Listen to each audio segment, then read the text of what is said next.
to the Daily Grind. Thanks for checking out the channel. Make sure to hit subscribe if you're new and hit thumbs up if you're not a baby back bagel biting bitch boy, cause you know what time it is. It's full time. MMA. What is up, full-time family? It's been a long time coming versus the world. I'm going to get two of these out because I wanted to do Darren Till 2, but I'm going to do that a little later tonight. But right now, we got Francis Ngannou, the Predator. And how does this go if you're new to the versus the worlds? Because we have not did one in a while.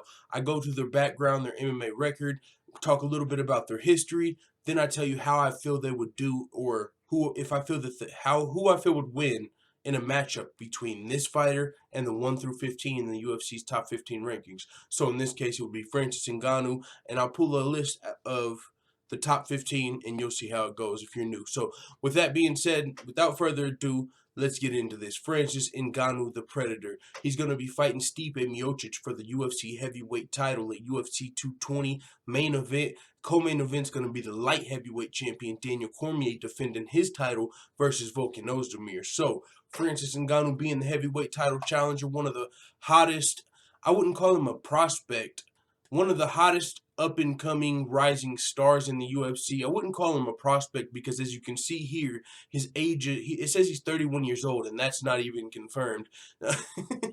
I mean, we saw Alistair Overeem being funny, joking on the UFC Unfiltered podcast. He said, I want to see his birth certificate.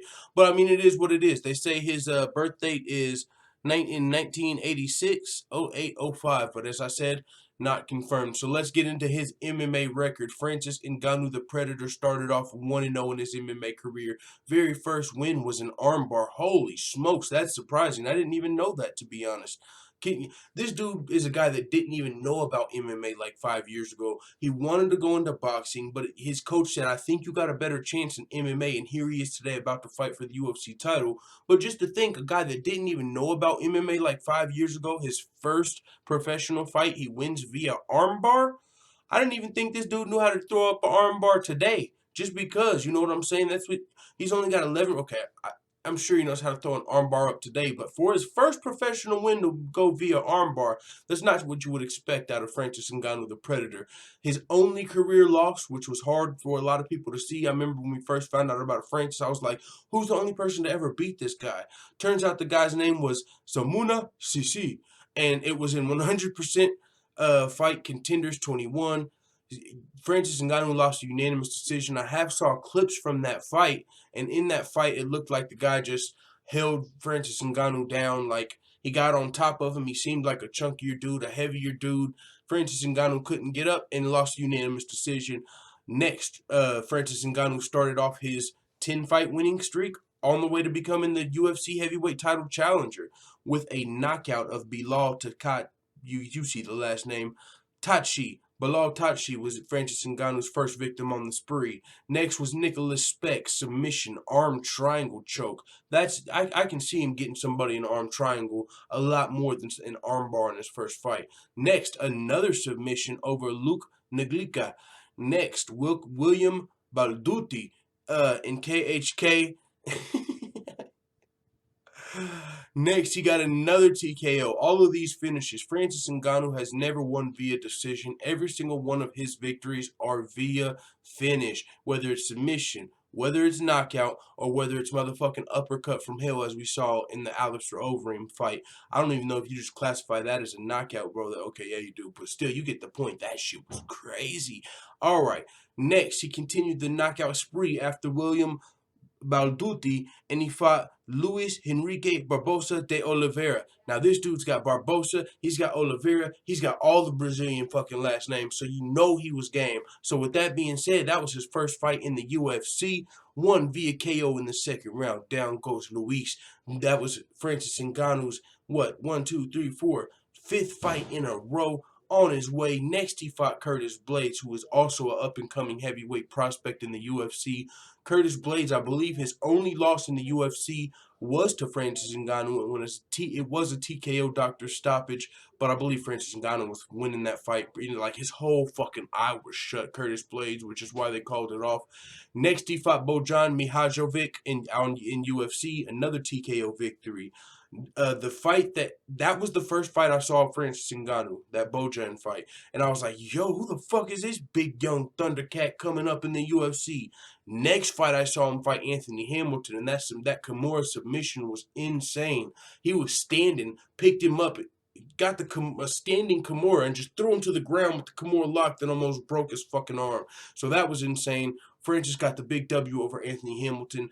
Then some people would say was his first test. Andrei Arlovsky, definitely the most experienced fighter he had fought, but another guy that might have been still outside of his prime. Passed the test with flying colors. Down goes Andrei Arlovsky, TKO first round punches.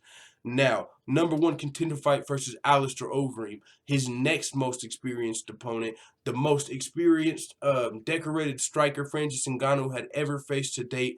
Passed the test with flying colors again. KO in the first round. Had Alistair Overeem playing the motherfucking rock band drums. If you saw the meme, it was hilarious.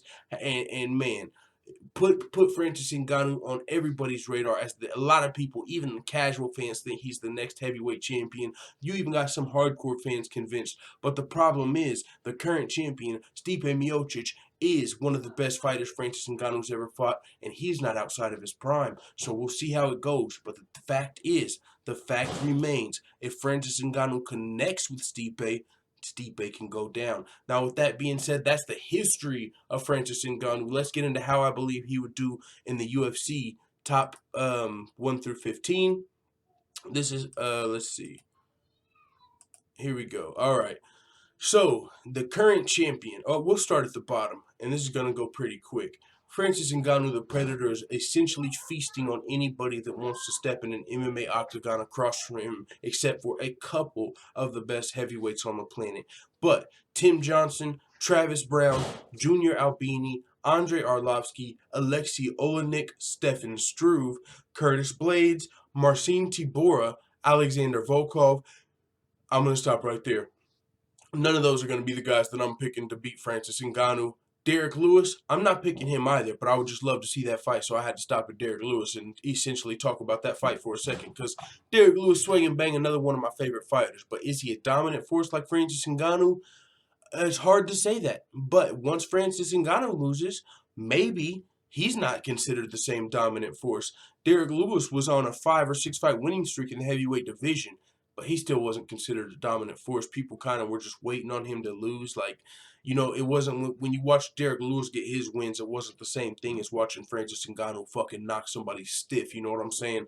But either way, I'm a big fan of Derek Lewis. I'm still taking Francis. Mark Hunt, I'm taking Francis. Cain Velasquez, I'm only taking Francis. This one, I was going to go loss. But Cain Velasquez has been so injured. Francis Ngannou is so big. Even though I feel like Cain Velasquez has the wrestling advantage, until we see how Cain's going to look when he comes back off of his injury, I'm taking Francis right now. So with that being said, Fabricio Verdum is one of the only guys on the planet who I just can't give it to Francis yet. He's got a great chance of beating him. But I mean, when we saw Fabricio versus Alistair, I had Fabricio winning that fight. So just because Francis beat Alistair doesn't necessarily mean he'll beat Fabricio. If the fight ever went to the ground, it's Fabricio's world. Francis has zero chance on the ground versus Fabricio Verdum, in my opinion. Fabricio is one of the best jiu-jitsu players the heavyweight division has ever known. So, of course, Francis Ngannou, on the ground is not going to be able to compete with Fabricio Verdum. But the thing is, for one, you got to get to the ground. For two, you have to not get knocked out. Francis Ngannou's definitely got the possibility to do all of those, but Fabricio Verdum is very experienced, and he's been looking good in his last 2 fights versus Walt Harris and Marcin Tybura, who are not in the top 5 of the division, but they still let you know where Fabricio Verdum's skills are as far as the top of the world in the heavyweight division of the UFC, because we also saw in this fight versus Alistair Overeem, he didn't look too bad. So with that being said, on to Alistair Overeem. Yeah, we know who we're all taking in that fight. We just saw what happened. I took Alistair when they fought, but if they were to fight tomorrow, I'm taking Francis. So Francis Ngannou can't fight himself. If he did, I would take Francis. Now to the current champion, Stipe Miocic, who Francis Ngannou will be fighting at UFC 220 for the title. I'm taking Stipe right now, because I talked a little bit about it on before we went to these rankings.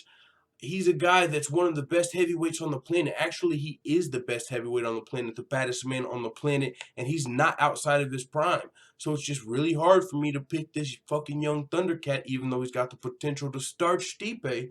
Definitely got the potential to hashtag start Stipe. I don't know why that just sounded like a dope ass hashtag start Stipe.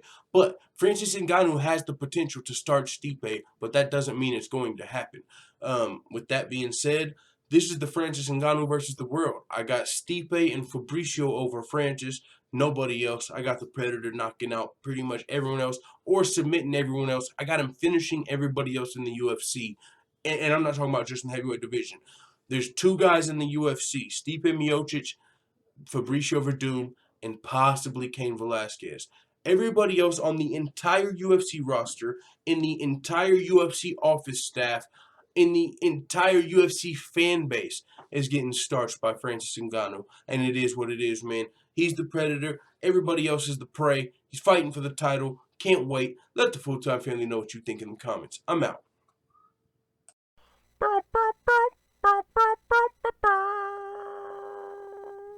Da da da da da. It's the motherfucking DOWG.